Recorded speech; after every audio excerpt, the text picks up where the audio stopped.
So good afternoon, good evening, wherever you are in the world. It is a fantastic opportunity to present this very innovative session to you.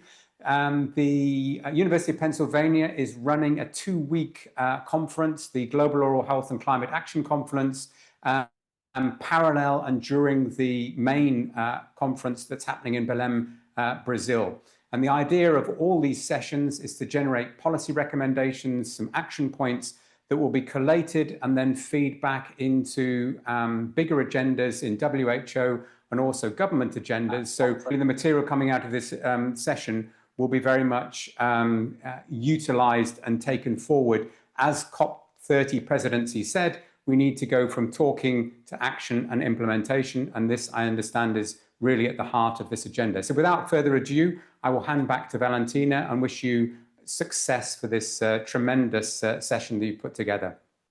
Thank you, Julian. Thank you for this opportunity. And I would like to invite our co-chair, Dr. Elin from Norway, to start this presentation and to introduce our speakers for today. Thank you so much, Valentina, and hello everyone around the world. Today we come together with a shared commitment to climate resilience prevention, the visionary principle and knowledge of what it takes to ensure holistic health, all in the best interest of both children and the planet. As an advocate for children's rights to quality early childhood education and planetary well-being, I'm honored to serve as the moderator for today's webinar with you world-leading experts on a variety of approaches to our webinar on early childhood education as the first line of NCD and climate resilience prevention. My role as a doctor and professor of early childhood pedagogy and as the director of the Kintnow Research Center for Systemic Research on Education for Diversity and Sustainable Futures in Norway has reinforced my belief that in the critical importance of this topic. And I truly believe that the session today will fuel my energy even more. I will remind us all of the WHO UNICEF Lancet Commission, led by Helen Clark, stated in 2020, a future for the world's children. They write, despite dramatic improvements in survival, nutrition, and education over recent decades, today's children face an uncertain future. Climate change, ecological degradation, migration population, conflict, pervasive inequalities, and predatory commercial practices threaten the health and future of children in every country. And in the faces of this polycrisis, which significantly impacts early development, it is essential to create opportunities for bodily and emotional resilience and for joining forces across disciplines, sectors, and national borders. So I'm genuinely excited about the relevance and urgency of our discussions today and a response to this uncertainty as knowledge workers gathered here, becoming global agents for sustainability by sharing our insights and evidence. Because it is evident, beyond any doubt, that early childhood education is vital, not only for children's development and education, but also for fostering long-term resilience in our societies. So, through this webinar, we aim to raise awareness about the significance of early childhood education and emphasize that children's best interest must matter more in policy making and in everyday practices. The Bangkok Declaration from last year expressed the urgent need to intensify efforts to mitigate the substantial health, social, economic, and environmental impact of oral diseases and health systems and societies.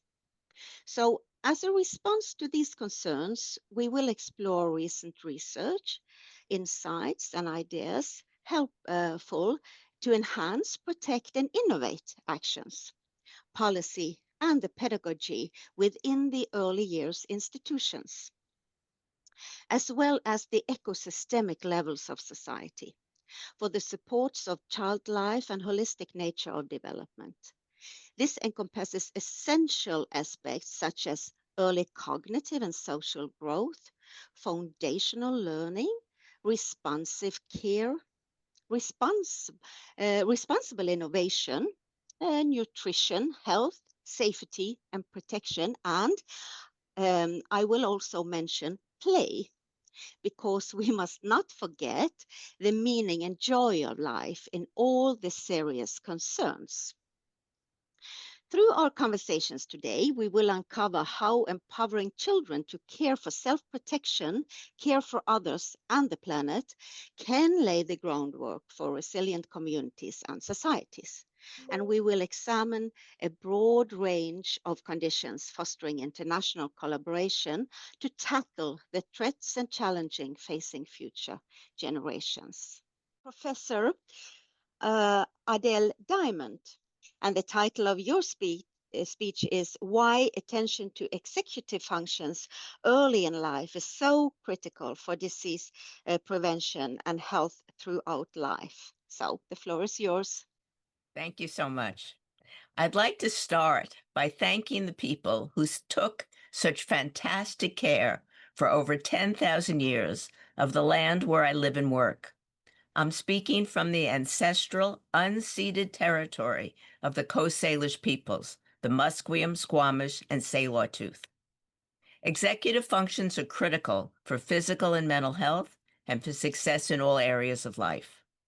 There's a bidirectional relation between executive functions and the brain's prefrontal cortex on which they depend, and the health of our planet and of our bodies.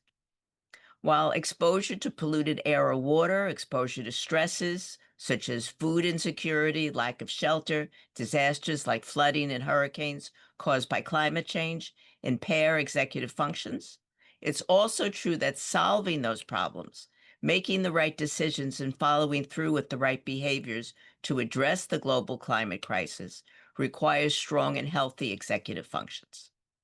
While the brain remains plastic throughout life and executive functions can be improved at any age, the physical, social, and emotional environments to which children are exposed in the early years plays a disproportionate role in shaping executive functions and a person's health throughout life. That our well-being and the well-being of our planet are intimately tied together, and that different aspects of the human being, cognitive, spiritual, social, emotional, and physical, are intimately tied together, is particularly clear in the context of executive functions. I'll unpack those statements and provide hard scientific evidence for them. But first, I'll start by explaining what executive functions are. Executive functions refers to a family of mental processes needed whenever going on automatic or relying on instinct or intuition would not be a good idea. There are three core executive functions. I'll start with inhibitory control. Inhibitory control at the level of attention is focused attention or selective attention, being able to inhibit distractions so you can focus and stay focused. You need selective attention, for example, when you're trying to focus on what someone's saying in a noisy restaurant. Being able to hone in on a ball in a sea of distraction or when it blends in with the background. Inhibitory control at the level of attention to what you're holding in mind is cognitive inhibition. To really listen to another person, staying fully in the present moment, giving that person your full undivided attention, you need cognitive inhibition. You need to set aside your own worries and preoccupations, ruminating about an error you just made, thinking about what you need to do next, trying to anticipate where that person's train of thought is going, or whether you're sufficiently in tune with the person. Inhibitory control at the level of behavior is self-control or response inhibition, resisting temptations, not acting impulsively, thinking before you speak or act. Examples of when self-control are needed include things like taking only what you need, not interrupting someone who's speaking, not eating foods that might taste good but aren't good for you, not blurting out the first thing that comes to mind, resisting hurting someone just because that person hurt you, resisting acting in the heat of the moment. Discipline and perseverance requires self-control to resist the many temptations to quit and not finish what you started. The second core executive function is working memory, holding information in mind and working or playing with it. Working memory is critical for making sense of anything that unfolds over time, for that always requires holding in mind what happened earlier and relating that to what's happening now. So, for example, you need working memory to relate what I'm saying now to what I said earlier or to other information you've heard or to your own experience. Working memory enables us to mentally play with ideas and relate ideas and facts to one another, so necessary for reasoning and problem solving. Understanding cause and effect, like the relation between our behaviors and climate disasters. Reflect on the past, comparing the present situation with past ones, and to consider the future. Mentally evaluate various possible courses of action. The third core executive function is cognitive flexibility, being able to see situations from different perspectives, think about something in a whole new way. An example of seeing things from a different perspective: when my son Eric was in first grade, his teacher asked the class, "What's the color of apples?" Most of the children answered red, a few said green. Eric said white. The teacher tried to explain that apples could be red, green, and sometimes golden, but never white. Eric said, "Look inside." An example of poor cognitive flexibility is given by Alexander Graham Bell. He said, "When one door closes, another door opens, but we often look so long and so regretfully upon the closed door that we do not see the ones which open for us." Cognitive flexibility also includes having the flexibility to seamlessly adjust to change or the unexpected, taking advantage of a sudden opportunity, finding ways to get around an unexpected problem, and even to admit you were wrong when you get more information. If there's a problem we haven't been able to solve, can we think outside the box to conceive of the problem, frame the problem in a whole new way, come up with a completely different way of attacking it? The global situation can change rapidly. It's important to quickly and wisely respond to those changes, flexibly switching plans in real time, flexibly working with others to address the needs of all, flexibly adjusting in real time to the unexpected. From these three core executive functions, higher order executive functions are built, like problem-solving, reasoning, planning, strategizing. And problem-solving and reasoning are what fluid intelligence is. Executive functions are important for all aspects of life. Take, for example, success in school. Executive functions have been found to be more predictive of academic and career success than socioeconomic status or IQ. For example, executive functions predict the school success in high-risk children independent of IQ. Evidence indicates that discipline accounts for over twice as much variation in final grades as does IQ. Consider success in the workplace. Poor executive functions are associated with poor productivity and difficulty finding and keeping a job. On the other hand, good executive functions, such as creative problem solving, are related to success on the job and are highly sought after qualities by employers. Many, many studies have found that executive functions are important for physical and mental health. For example, a large study of 14,000 teens found that those with poor inhibitory control are exponentially more likely to suffer from 9 of 10 adverse health conditions. You need good working memory to remember doctor's orders, good inhibitory control when medical advice is for you to alter your behavior, and good discipline to stick with an exercise regimen. Many issues are not simply education issues or health issues, they're both. Executive functions are important for academic achievement and for mental and physical health. We are fundamentally social. We need to belong, we need to fit in and be liked. Executive functions are important for making and keeping friends, building and maintaining alliances, and working with people with diverse perspectives. Persons with poor executive functions are often more difficult to get along with. They often respond impulsively or rudely, interrupting others and not waiting their turn. They may be less dependable and forget the rules that everyone agreed to play by. Poor executive functions are associated with worse marital harmony, aggression, emotional outbursts, not obeying societal norms. Self-control saves us from putting our foot in our mouth or making a social faux pas. Think of all the trouble you'd get in if you told your boss what you really thought of him or her, grabbed whatever you wanted without asking or paying, or did other socially inappropriate or hurtful things. In short, executive functions are essential for mental and physical health, success in school and in life, and cognitive, social, and psychological development. And thus, executive functions have been called the mental toolkit for success. Executive functions depend on prefrontal cortex and the other brain regions with which it's interconnected. Prefrontal cortex takes a very long time to fully mature, over 2 decades. So here you can see that even at 20 years of age, you see some green in the prefrontal regions of the brain shown here. And green indicates immaturity. The blue and the violet is the mature areas of the brain. Just because prefrontal cortex isn't fully functional when you're young, doesn't mean that it isn't functional at all, though. Take, for example, a 2-year-old's legs. They're not at their full adult length.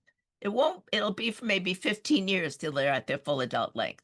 But with those immature legs, a 2-year-old can walk, a 2-year-old can even run. That is to say that even though prefrontal cortex is immature early in life, it can subserve executive functions to some extent, even in the youngest children. Not to the full adult level, but to some extent. And with training and practice, it can do it better. Although prefrontal is very immature early in life, during early infancy, it is already subserving elementary versions of the highest cognitive functions. So, for example, here's a hiding task where you hold up something the baby really wants. The baby watches you hide it in one of 2 places, and then you cover both places with identical covers and make the baby wait before the baby can reach. So the baby has to hold in mind, has to remember where you put it. And now when he acts, he can't see the thing he really wants. Instead, he acts on something he could care less about, which is the cover. He acts on the cover in order to get the thing he wants. That's exercising a plan. That's problem solving. Here's another example. This baby is only 7.5 months old, and there's a transparent box there. And inside it is something she wants. She can see through the top, but the top is closed. Only the front is open. And babies at this age need to look through the side they're reaching in order to be able to reach in. So she executes a plan. She raises the box up, and now she can see in and she can reach to get what she wants. At 9 months, you see this on the side. They bend over to look in the side opening, and they need to continue to look in order to reach in. So they recruit the contralateral hand in order to be able to stay in that position and still reach and get their goal. Again, creative problem solving, 9 months of age. We're not born with the brains we live with. We build brains through experience. Neuroplasticity finds the pinnacle of its expression in prefrontal cortex. Prefrontal cortex is the most malleable area of the brain. Already in the first year of life, children's experiences are shaping their prefrontal cortex and their executive functions. For example, already by 7 months of age, infants regularly exposed to bilingual input at home have better executive functions than infants exposed to only one language. Motor development and cognitive development are fundamentally intertwined. Walking on a log demands and challenges focused attention. Sibel Raver and colleagues found the ability to walk on a balance beam was a particularly sensitive measure of executive functions in young children. And we in our lab are finding that just 15 minutes of practicing balance exercises, only 3 days a week for 12 weeks, improves not only balance, but also executive functions. Sitting upright plays a critical role in infant cognitive development.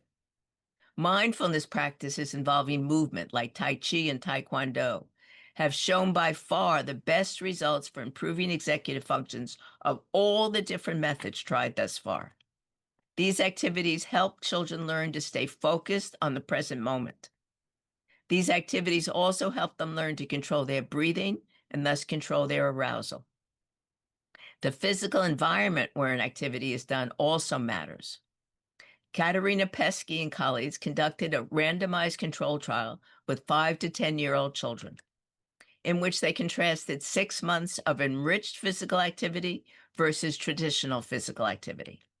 Children in enriched physical activity improved more in inhibitory control than children in traditional PE, but only when the enriched PE took place outdoors was this effect seen.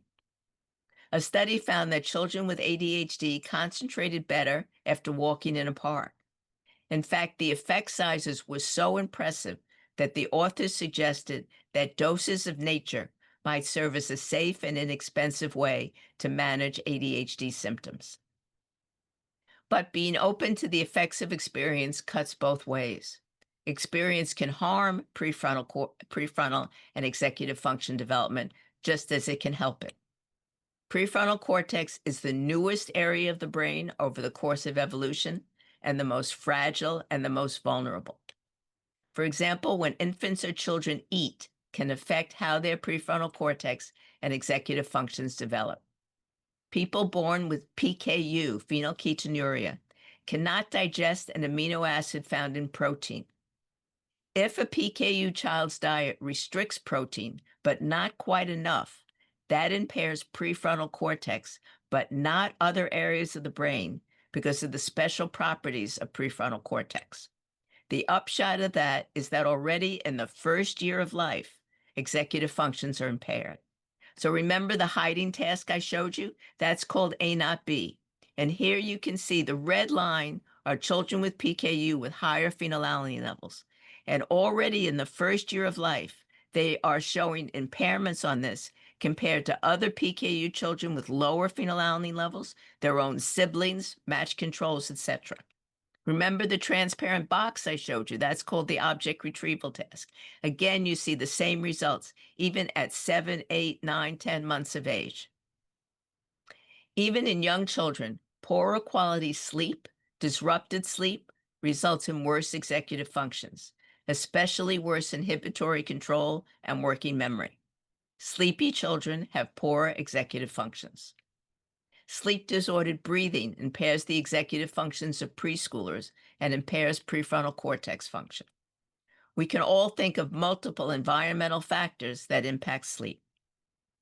A brain region called the amygdala sends out alarm signals whenever there's any sense of danger in the environment, such as when you see an angry or fearful face. Normally in adults, when there's really no danger, prefrontal cortex sends a message to the amygdala that it can stop firing because all is well. So when activation of prefrontal cortex goes up, activation of the amygdala goes down. But prefrontal cortex does not appear to spontaneously regulate the amygdala early in life. In infants and young children, though prefrontal activation increases, amygdala activation keeps increasing too. Prefrontal tries to tell the amygdala to calm down, but the message does not get through. The connection between prefrontal and the amygdala is still too immature. Early in life, for prefrontal activation to result in reduced amygdala activation, the presence of a reassuring, loving, dependable attachment figure seems to be needed. The environmental experience of being with an attachment figure seems to serve as a neuroscaffold that lays out the blueprint by which stable patterns of brain connectivity are expressed and shaped. Attachment is what we call the love between a baby and a caregiver. Secure attachment is the cornerstone for everything else in life. Having good executive functions, good interpersonal relations, doing well in school, having the courage to explore and take risks.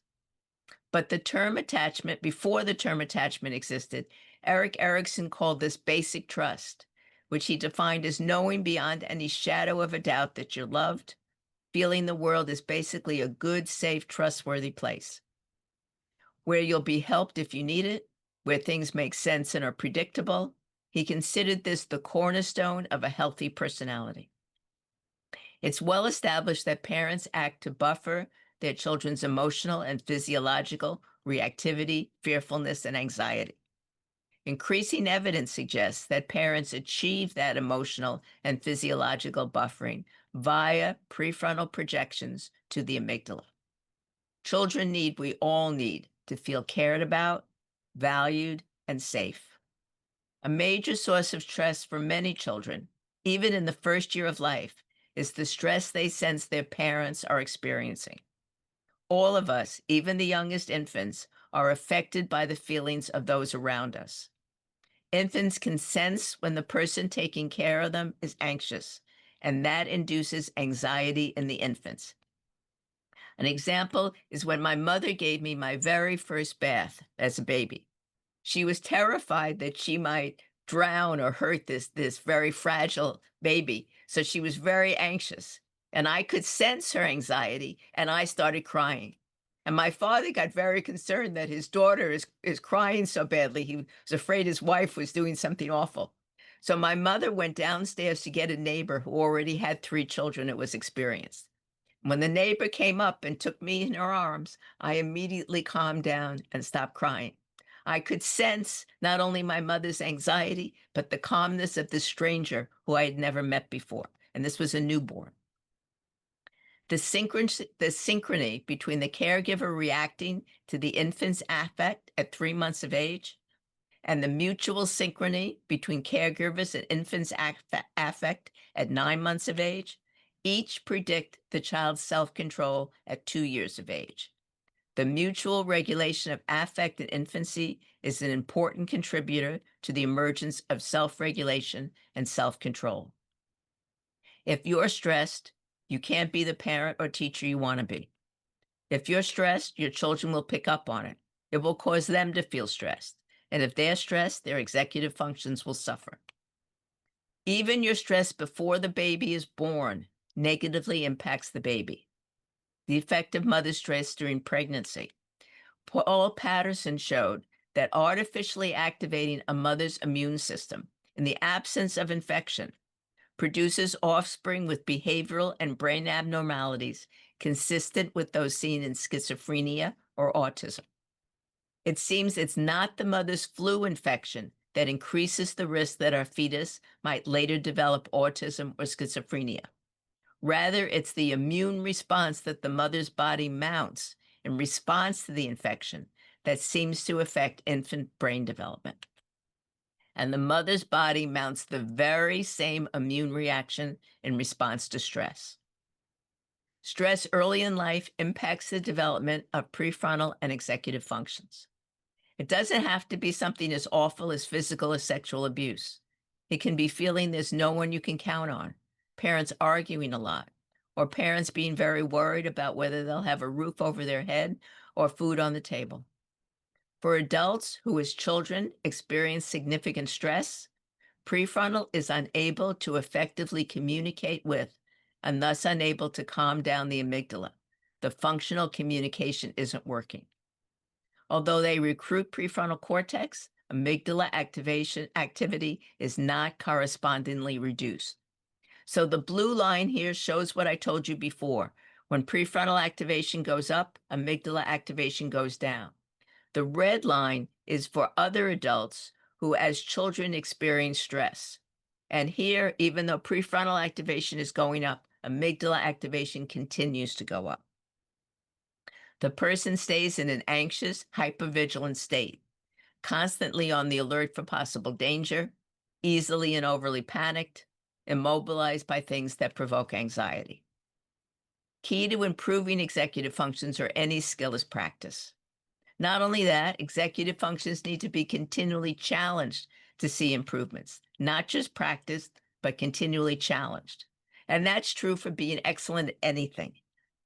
It's the hours of practice, pushing yourself to keep improving, that drives the benefits. Although training and challenging executive functions is needed for them to improve, that alone is not enough to achieve the best results.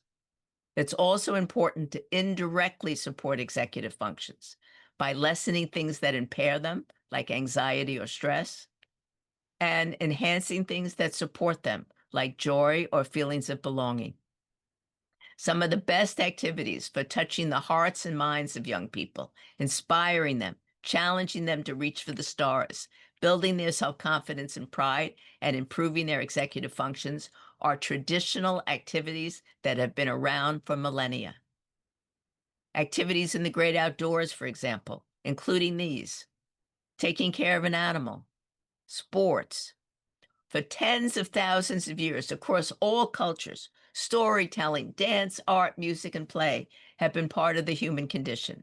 People in all cultures made music, sang, danced, told stories, played sports, and created beautiful works of art. There are good reasons why those activities have lasted so long and arose everywhere.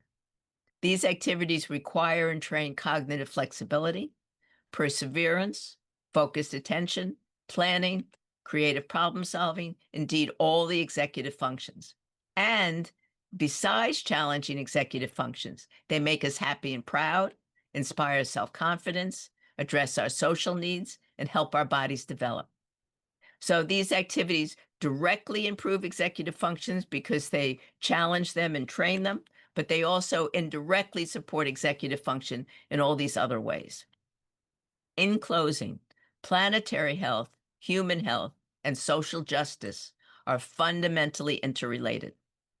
All of these relate in complex ways, and they both affect executive functions and can be helped by having good executive functions.